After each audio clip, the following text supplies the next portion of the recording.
deste vídeo às vítimas da ditadura militar e aos apoiadores deste canal, Jorge Lula Barreto. Ainda não é apoiador ou apoiadora? Pode apoiar mensalmente com qualquer valor, a partir de R$1.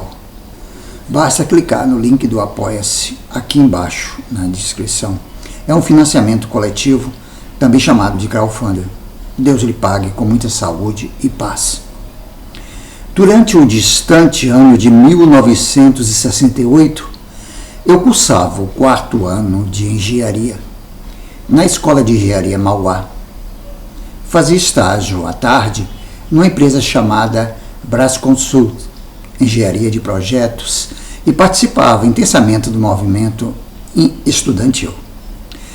Na Brasconsult, conheci Tereza Isabel, funcionária da empresa, mineira morando em São Paulo, num apartamento amplo, junto com outras moças também de Minas Gerais.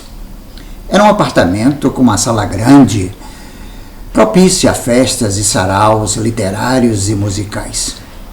Frequentava as festas e saraus vários amigos e amigas delas.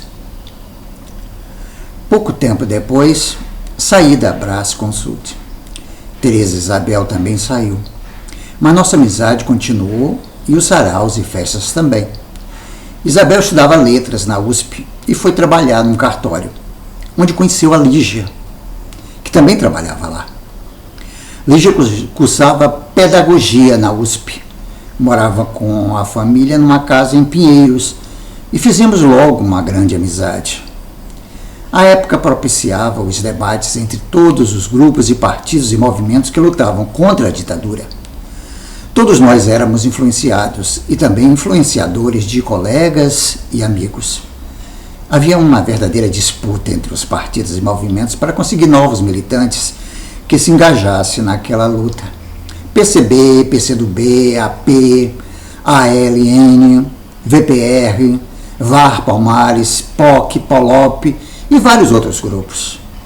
No movimento estudantil, esses grupos se concentravam basicamente em 3 grandes frentes.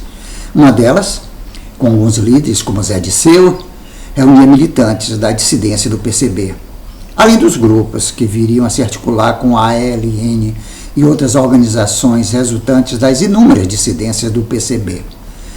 Podemos tentar resumir o que propunha essa frente em algumas palavras: por uma universidade democrática, por uma revolução democrática. Outra grande frente, com líderes como Travassos, reunia basicamente militantes da AP e do PCdoB. Um resumo do que essa frente estudantil propunha: por uma universidade popular, por uma revolução anti-imperialista. E um terceiro grupo, formado por militantes socialistas e trotskistas, militantes do POC, POLOP e o Movimento 1º de Maio. Sua palavra de ordem mais forte era por uma universidade crítica, por uma revolução socialista. E havia, claro, os independentes, que atuavam entre essas grandes frentes, fechando às vezes com uma, outras vezes com outra. Eu, um pouco ingenuamente, cheguei a propor uma universidade que fosse ao mesmo tempo democrática, popular e crítica. Claro que minha proposta não foi levada em consideração, por um motivo muito simples.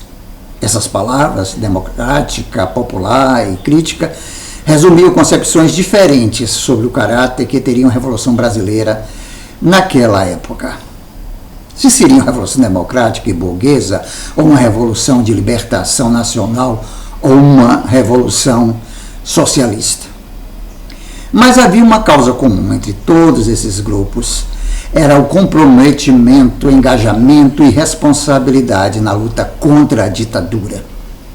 A ditadura se fechava e se radicalizava cada vez mais, especialmente após o AI-5, em dezembro de 1968. A repressão mostrava todas as suas garras. Não só a repressão contra as manifestações dos estudantes e operários, mas também a repressão contra os militantes dessas organizações. Os relatos das torturas começavam a circular e a ficar mais concreta a possibilidade de todos e de cada um sermos atingidos. Voltando a falar da Lígia, conversávamos muito, debatíamos muito política, música, cinema, teatro. Ela, como estudante da área da educação na USP, evidentemente estava participando de todas essas discussões e propostas. Não me lembro com quais dos grupos ou frentes a Lígia se identificava mais, mas não me esqueço da sua voz, que era suave, e ela sempre aparentava muita tranquilidade e tinha uma participação consciente. Minha memória não tem registro se a Lígia já tinha se definido pela militância em alguma organização política. Mas como muitos de nós na época, sempre dava apoio a quem precisasse de algo na luta contra a ditadura, independentemente do partido a que pertencesse. Um dia, creio que em março de 1971, Lígia emprestou seu carro para um militante da VAR Palmares transportar material de uma casa para outra. A operação, que não sei exatamente quantas pessoas estavam envolvidas, mas possivelmente mais de uma, quando chegou próximo ao endereço final, já no começo da noite, estacionaram numa rua próxima. Desceram e foram verificar a segurança da casa, mas não perceberam que tinham esquecido as lanternas do carro ligadas. Enquanto contornavam o quarteirão para tal checagem, policiais de uma ronda normal viram um carro com as luzes acesas, sem ninguém, e foram verificar o que era e acabaram constatando que dentro havia material comprometedor politicamente. Os militantes não foram presos, porque viram, à distância, os policiais mexendo no carro, mas também não foram cobrir os pontos que tinham com a Lígia, quando poderia informá-la do ocorrido, talvez porque temiam estar sendo seguidos.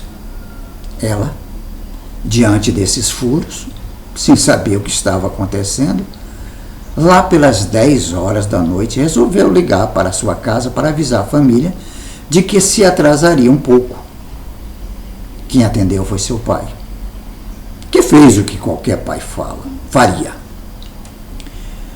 Avisou a filha que a polícia já estava lá, à sua espera.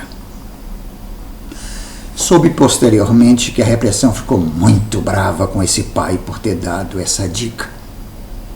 Resumindo, da noite para o dia, sem qualquer preparação ou treinamento anterior, devido a um lapso de lanternas acesas com o seu carro, Lígia entrou para a clandestinidade. Ela ainda conseguiu manter algum contato com a Tereza Isabel e comigo. Nós três, junto com o Ivan Valente, que hoje é deputado federal pelo PSOL, uma noite fomos a um drive-in na marginal do Rio Tietê, como se fôssemos dois casais de namorados, para conversar em segurança sobre uma saída para a Lígia. Difícil lembrar o teor exato da conversa, mas é certo que todos insistiram para que ela saísse do país até que a situação se acalmasse. Mas Lígia optou por permanecer no Brasil, clandestina e participando da luta armada.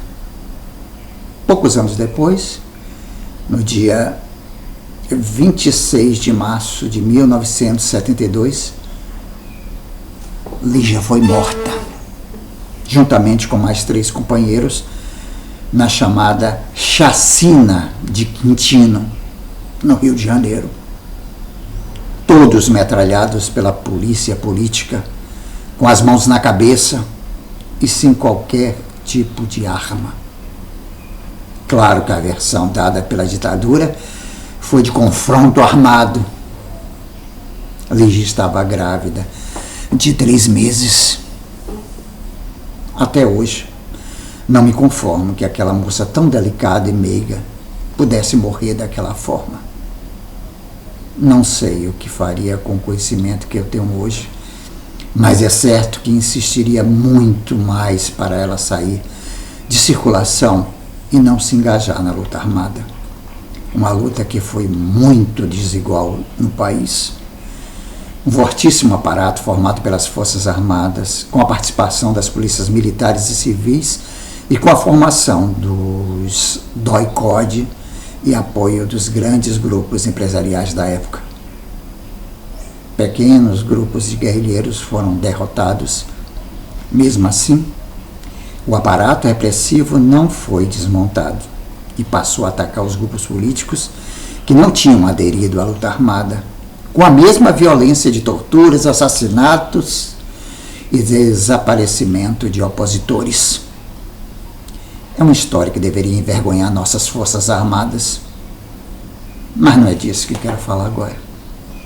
Quero apenas recordar e homenagear a Lígia Maria Salgado Nóbrega, uma valorosa militante contra a ditadura, a favor da democracia, do socialismo e da liberdade. Lígia Maria Salgado Nóbrega, crônica de Michel Labaille.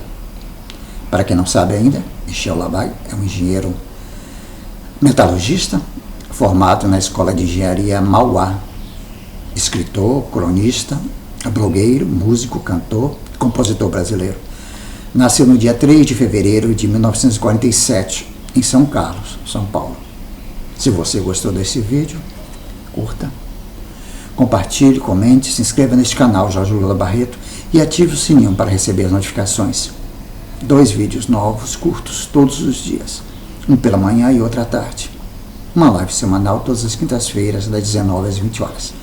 Política, música, literatura, espiritualidade, teatro, cinema, humor, amor, sexualidade. Tudo junto e misturado, como a própria vida. Obrigado pela força.